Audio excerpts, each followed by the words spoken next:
Hermanos, buenos días, buenas tardes. Qué bueno que están con nosotros. Seguimos transmitiendo desde aquí, desde Avenida Universidad 930, desde la Iglesia Evangélica Los Peregrinos. Estamos compartiendo estos mensajes con el deseo de que usted crezca, de que usted se edifique, de que usted y nosotros podamos glorificar a Dios, y lo hacemos con mucho gusto. Yo espero que usted tenga la actitud de escuchar estos mensajes y escucharlos hasta el final.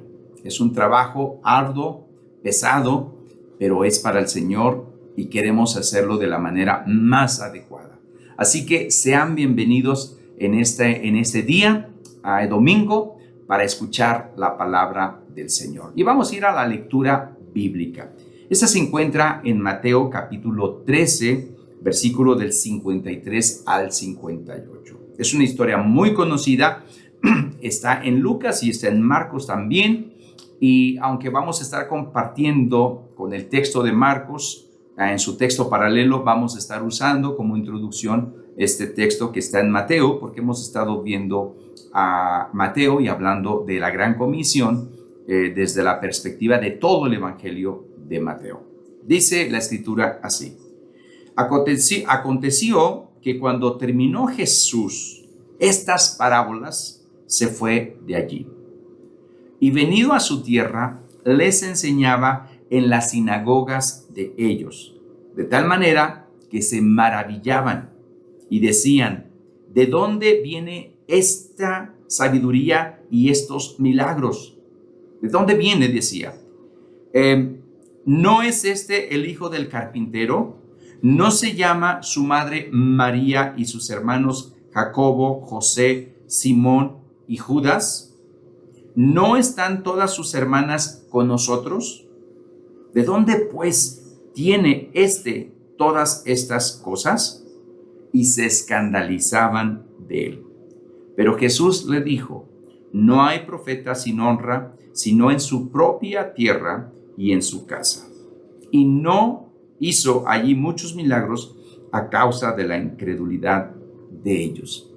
Es un texto muy conocido y vemos ahí una reacción, parece ser al principio positiva desde la perspectiva de Lucas, y después se vuelve un poquito contraria, y al último la reacción de ellos es la incredulidad. Y Jesús se admiró, se asombró de esa incredulidad. Hoy vamos a estar hablando acerca de este tema, este asunto, este principio bíblico, y vamos a estar compartiéndolo. Vamos a orar al Señor y que Dios nos ayude en esta mañana tarde. Padre, ayúdanos, Señor, a compartir tu palabra de una manera sencilla, clara, que nos rete en medio de nuestra responsabilidad como creyentes, en medio de nuestra misión como iglesia, y que, Padre, podamos glorificarte a ti, Señor. Ayúdanos a sorprenderte a ti, pero no de una manera con incredulidad, sino creyendo en ti, en tus promesas, en lo que tú has dicho, y seguirte a ti. Todo esto lo ponemos en Cristo Jesús. Amén y amén.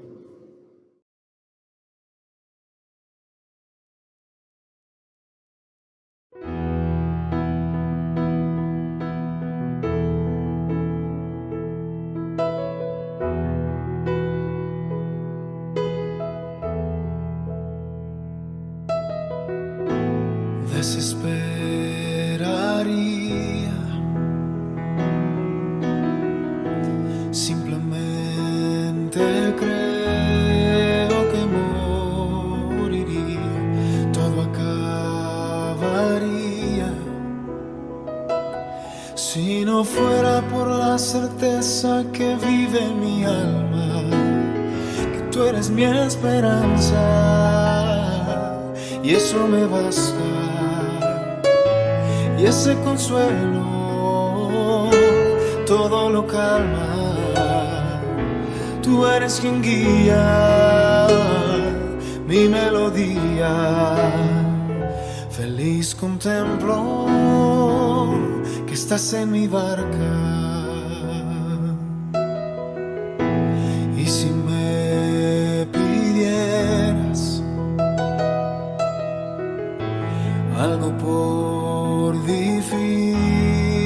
difícil que pareciera, yo por ti lo haría. Solo déjame saber que eres tú quien me llama, pues tú eres mi esperanza y eso me basta. Y ese consuelo todo lo calma. Tú eres quien guía mi melodía. Feliz contemplo que estás en mi barca.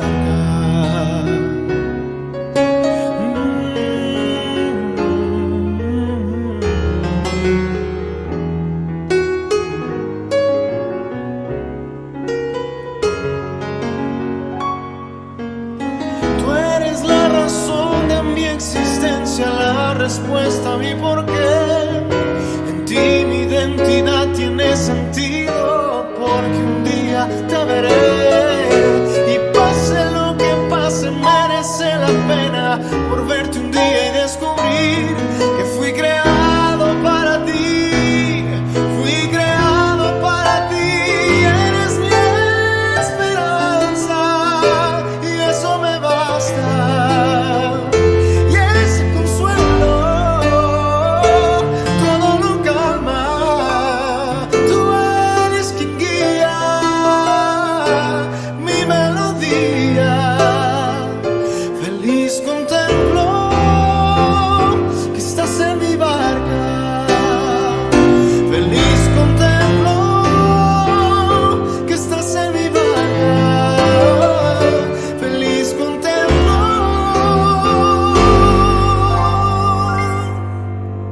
que estás en mi barca.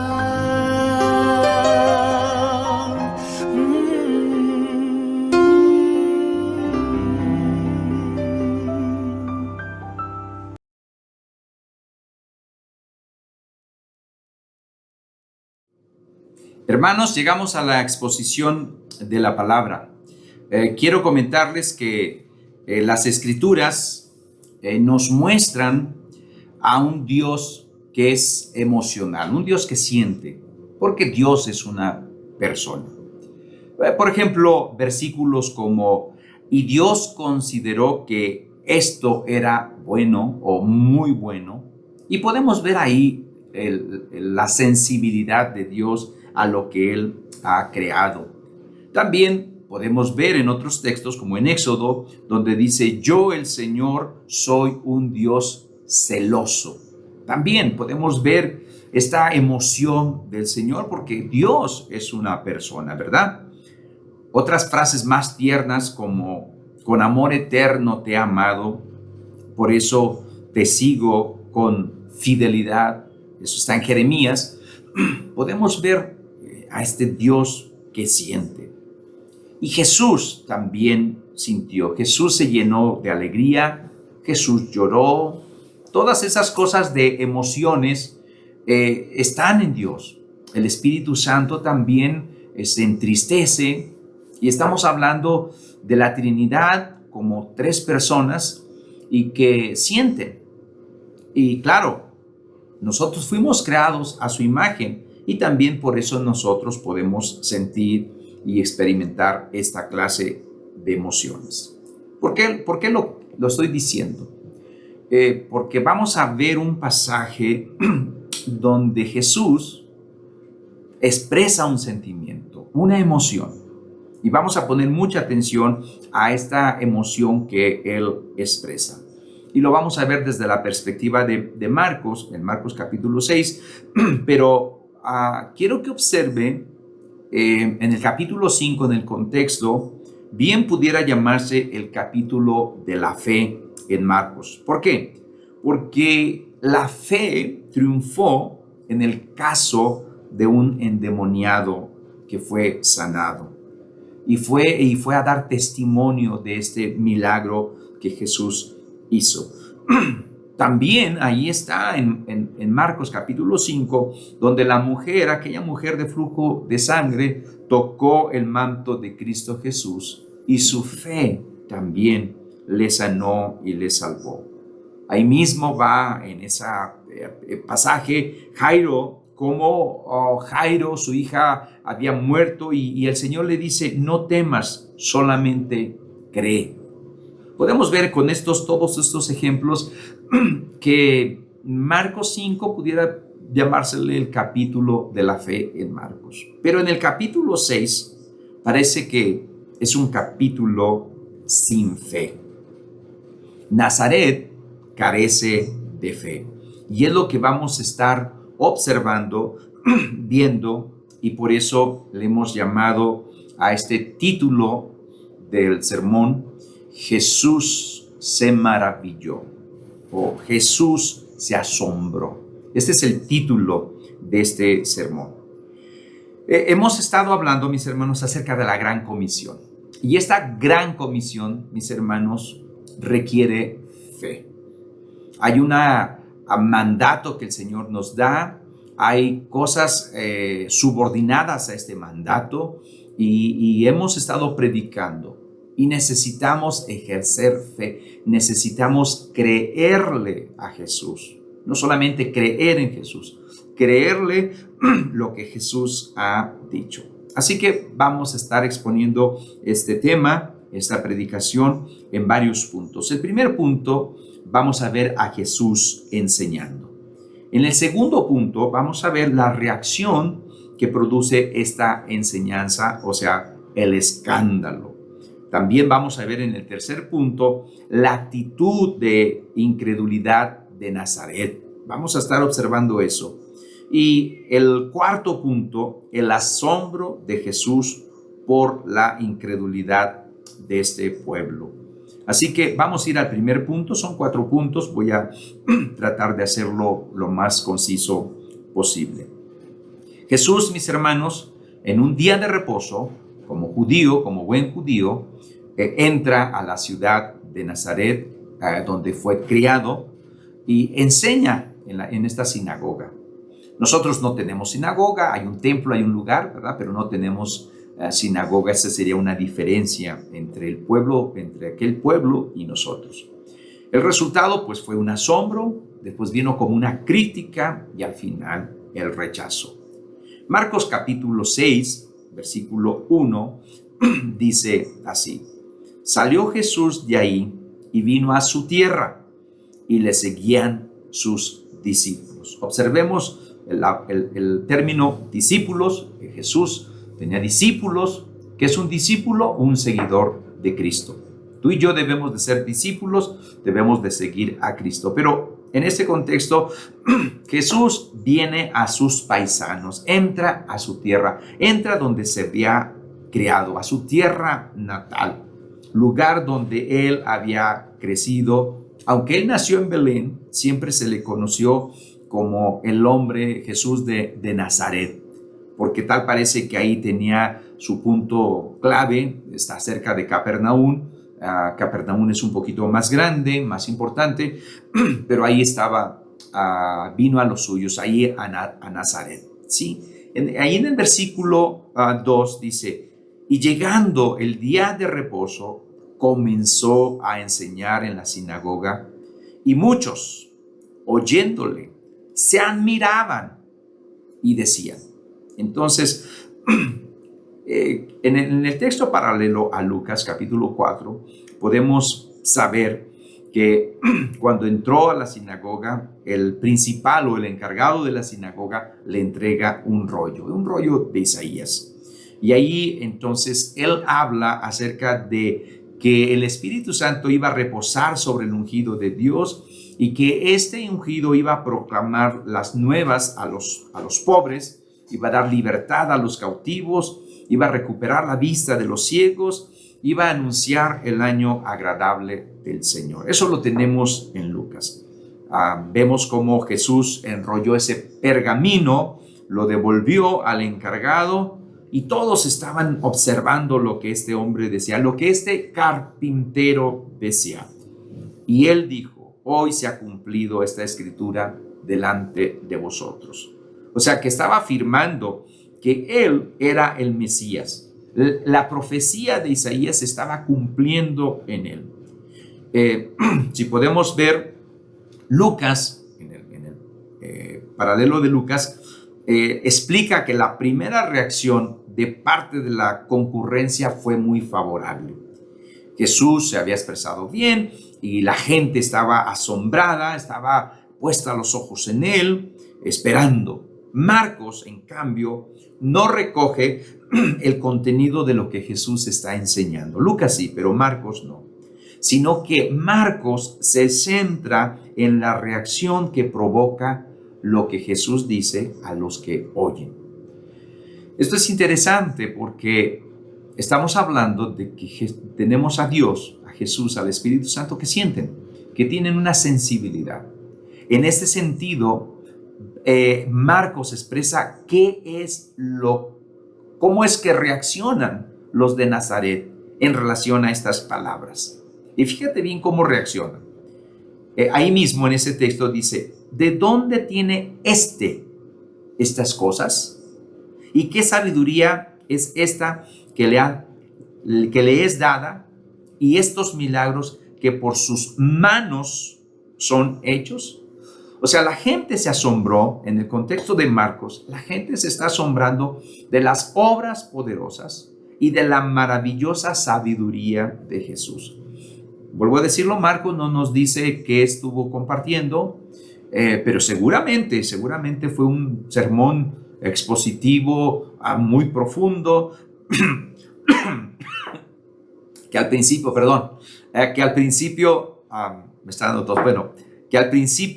causó, se sorprendió mucho, la gente se sorprendió, sin embargo, no duró mucho la sorpresa. Después de un entusiasmo vino una crítica. Y la crítica es, ¿cómo puede ser posible que este hombre, o sea, que este tipo haga estas cosas? Conocían bien a la familia de Jesús y más adelante vamos a ver este asunto de la familiaridad que conocían de Jesús. Pero la gente de Nazaret no podía negar los hechos de Jesús, ¿sí? La distancia, como lo dije, entre Nazaret y Capernaum es a unos 33 kilómetros, no es mucho.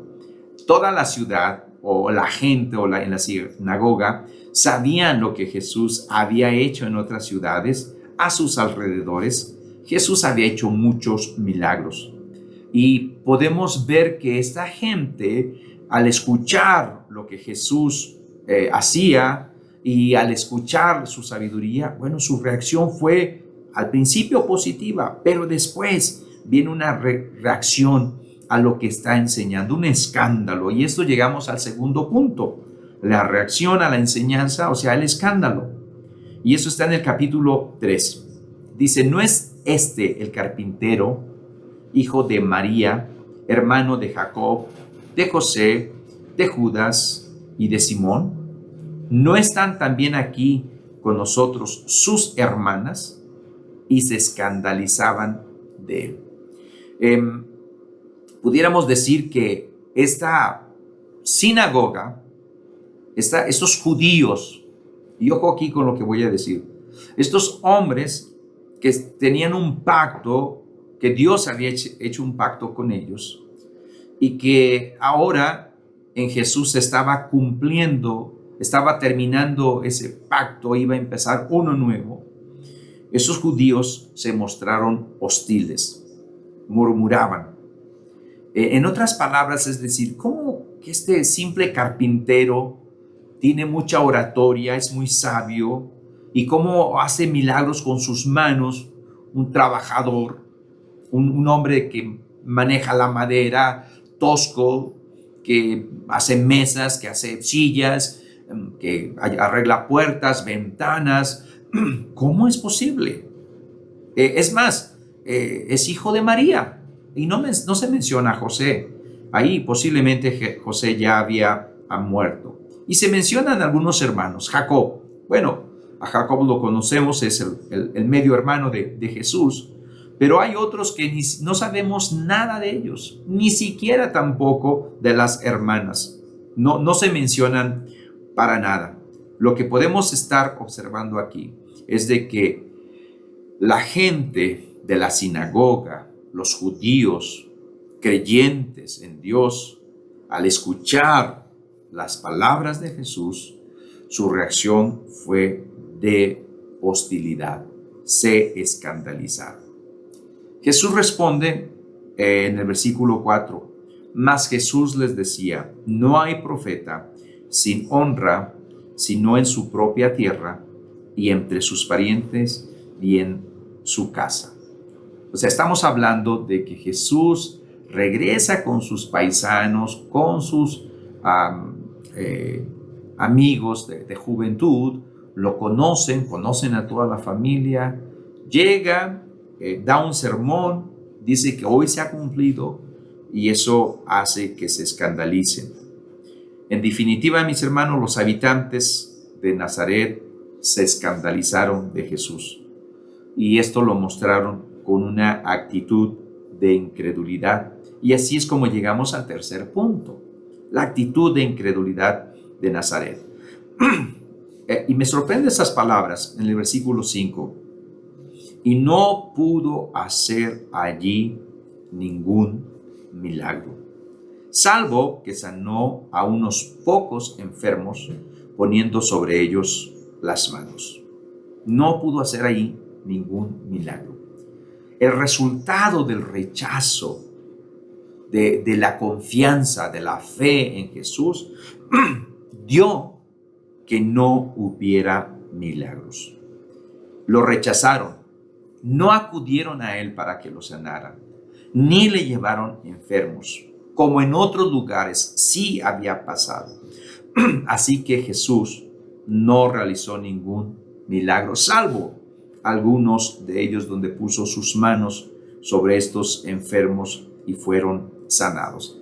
Ven bien cómo en el capítulo 5 de Marcos hay bastantes datos acerca de creer en Jesús, de la fe de Jairo, de la mujer con flujo de sangre, del endemoniado. Vemos todos esos pasajes. Ahora llegamos al capítulo 6 y vemos a un pueblo de creyentes en Dios, en una sinagoga, pudiéramos pensar en un templo, y los que no creen son los del templo, no le creen a Jesús.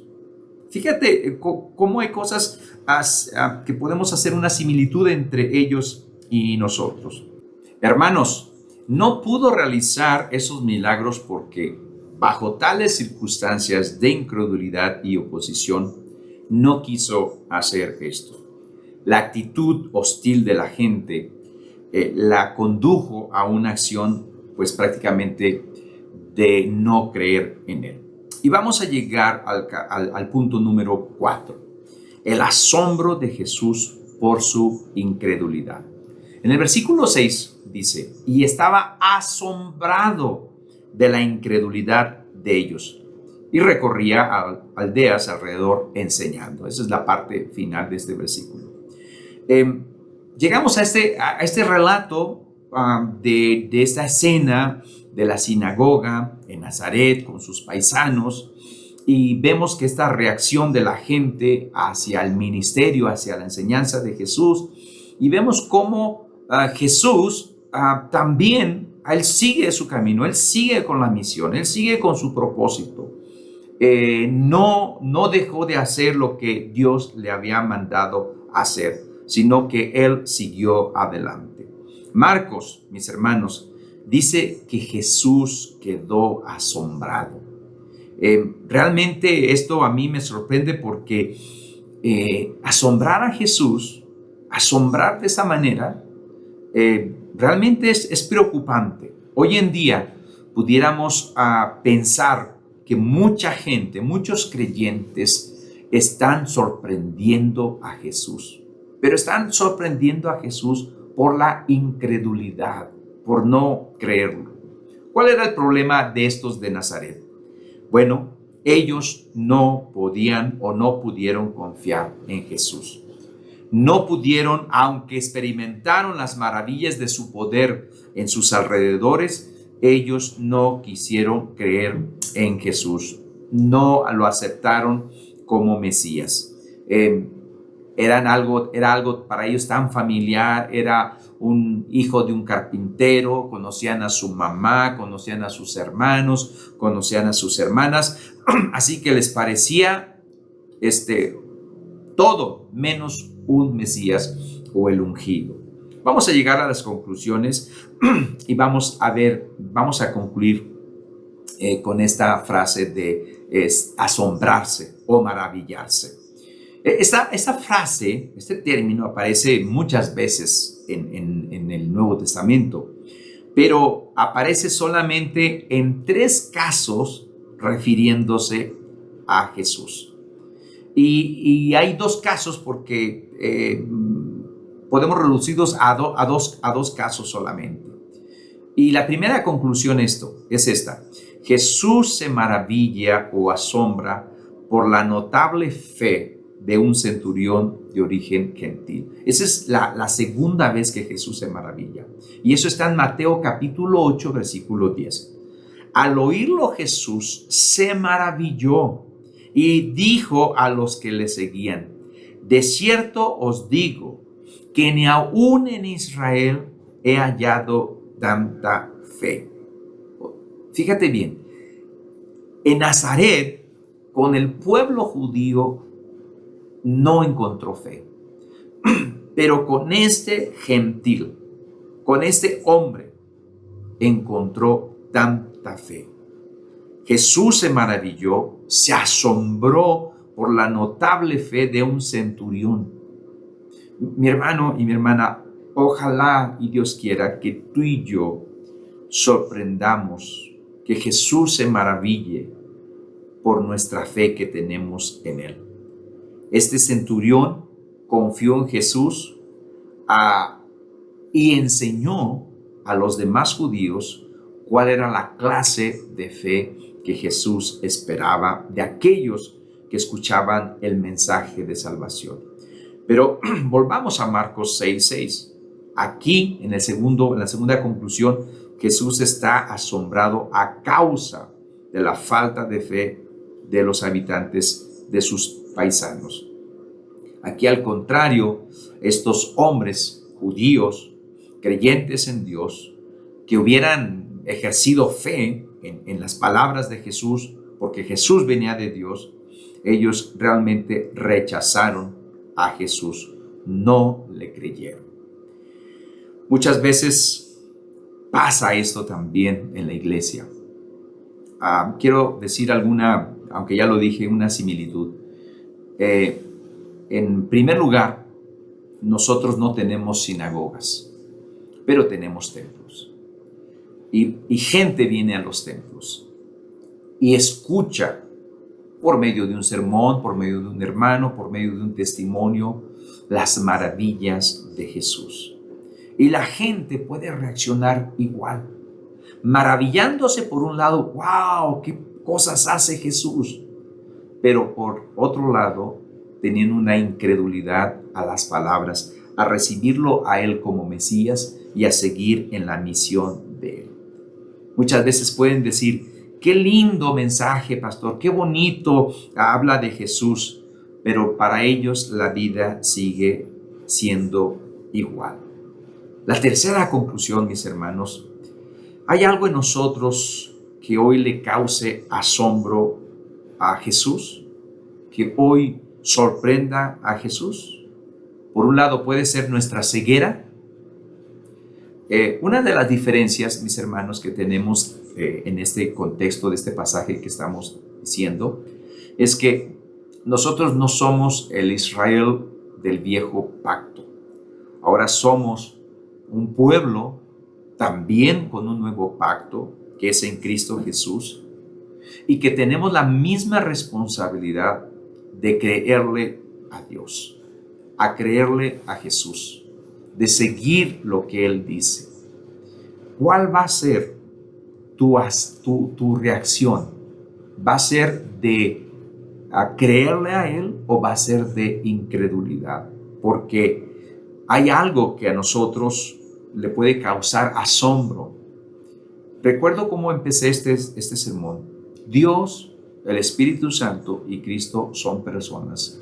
y ellos sienten y se emocionan y tienen estos sentimientos. Vamos a causar asombro en Dios, en Jesús, en el Espíritu Santo, por la fe que tenemos en Él, o vamos a causar asombro, vamos a maravillar a Jesús por nuestra incredulidad.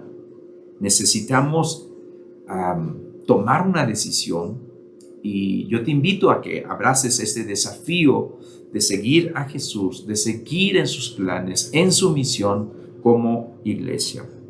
Y la última conclusión: este pasaje, mi hermano, claramente revela la responsabilidad del hombre por sus actitudes y acciones en relación con la luz que ha recibido ya. Hemos hablado de la Gran Comisión, hemos hablado acerca de que necesitamos hacer discípulos, ser discípulos. Hemos hablado de que tenemos que enseñar todas las cosas. Hemos estado hablando de que tenemos que bautizar. Esto lo sabemos, nos los han predicado una y otra vez. Pero ¿cuál va a ser la reacción a la luz de lo que tú has recibido? Te recuerdo que hay pasajes muy duros que dicen: ay de ti, Corazín, ay de ti, Betsaida, porque si en Tiro y en Sidón se hubieran hecho milagros, los que se han hecho en vosotros, se hubieran arrepentido. Hay textos que Jesús dice que otras ciudades no recibieron esta clase de luz, esta clase de mensaje. Si lo hubieran recibido, se hubieran arrepentido. Tú y yo hemos recibido bastante información y necesitamos tener una reacción de fe genuina en Jesús. Te recuerdo otro texto por ahí que dice: Capernaum, que eres levantada hasta el cielo, hasta el Hades serás abatida, porque si en Sodoma se hubieran hecho los milagros que han sido hechos en ti, habría permanecido hasta el día de hoy. Capernaum no está lejos de Nazaret, y se hicieron muchos milagros, y aún así no creyeron. Otro texto te digo: ay de aquel siervo que, conociendo la voluntad de su Señor, no se preparó ni hizo conforme a su voluntad, recibirá muchos azotes. Porque todo aquel a quien se le haya dado mucho, mucho se le demandará. Y al que mucho se le haya confiado, más se le pedirá. Dios en Cristo Jesús nos ha salvado. Nos ha dado su Espíritu Santo, nos ha dado su palabra, nos ha mandado a la Gran Comisión. Sabemos que tenemos que hacer discípulos, sabemos que tenemos que enseñar todas las cosas, sabemos que tenemos que bautizar. Se nos ha dado mucho, mucho se nos va a demandar. Nuestra reacción es: vamos a creer en Jesús, vamos a creerle a Jesús y vamos a hacer que Jesús se maraville, se sorprende con una fe en Él absoluta, completa. Y no seamos como el pueblo de Nazaret, hombres y mujeres que conocían, que sabían de Dios, que conocían las Escrituras, pero que no le creían a Dios. Vamos a orar para que Dios nos ayude en esta tarde. Padre, realmente este pasaje, Dios nos enseña mucho. Un principio bíblico que debemos de rescatar es: tú esperas una fe genuina en nosotros, una fe que te siga a ti, que confíe en ti. Nos has demostrado con tu poder, con tus maravillas, con tu sabiduría, que tú eres Dios. Y lo que tú esperas de nosotros es fe, una fe constante en ti. Sin embargo, Señor, sabemos que en medio de nuestros afanes, en medio de todas nuestras situaciones de adversidad, de distracción, de poca comunión contigo, podemos ejercer una incredulidad y aún seguir viniendo o estando en un templo o siguiendo unos llamando cristianos, porque leemos tu palabra, porque cantamos alabanzas, porque sabemos lo que tú has hecho, porque hemos experimentado tus milagros, pero hasta ahí. Jesús, en este pasaje, fue rechazado, pero Él siguió adelante en esta gran comisión, en esta extensión del reino de Dios. Permite que esta iglesia evangélica, los peregrinos, abrace con fe este llamado y crea en Jesús como lo que es: Señor de señores, Rey de reyes, el que tiene toda la autoridad y aquel que nos manda a ser discípulos. Todo esto lo pedimos en Cristo Jesús. Amén y amén.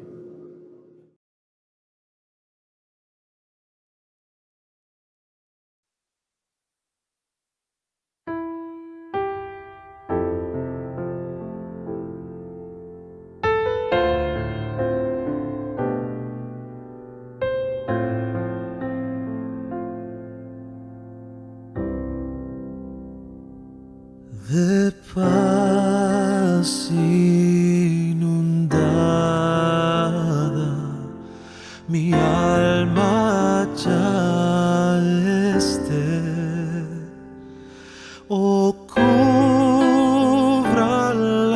un mar de aflicción.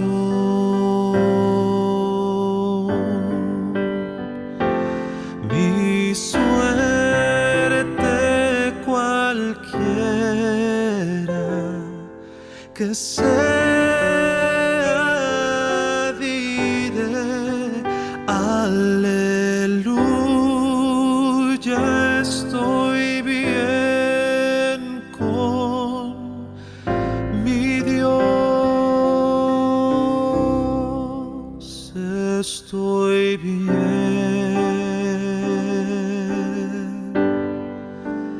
con mi Dios.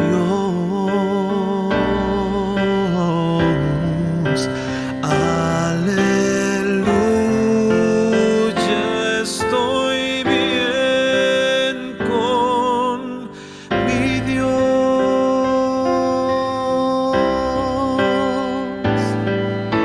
Feliz yo me siento al saber que Jesús libróme del yugo opresor,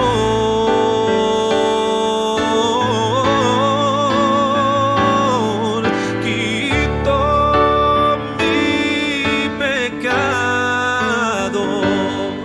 clavólo en la cruz. Gloria demos al buen Salvador.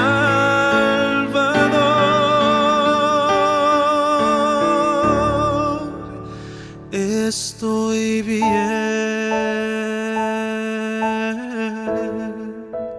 con mi Dios.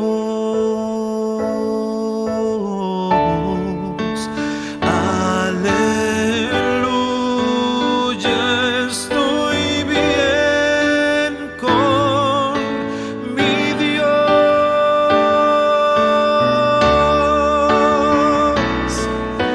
La fe tornarase en feliz realidad al irse la niebla veloz.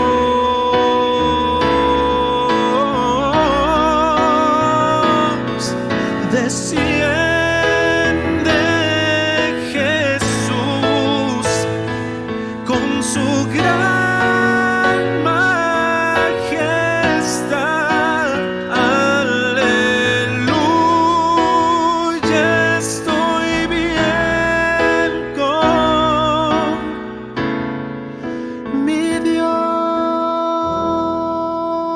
estoy bien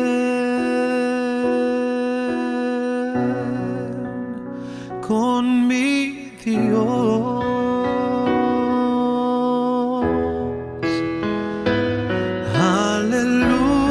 Aleluya, estoy bien con mi Dios.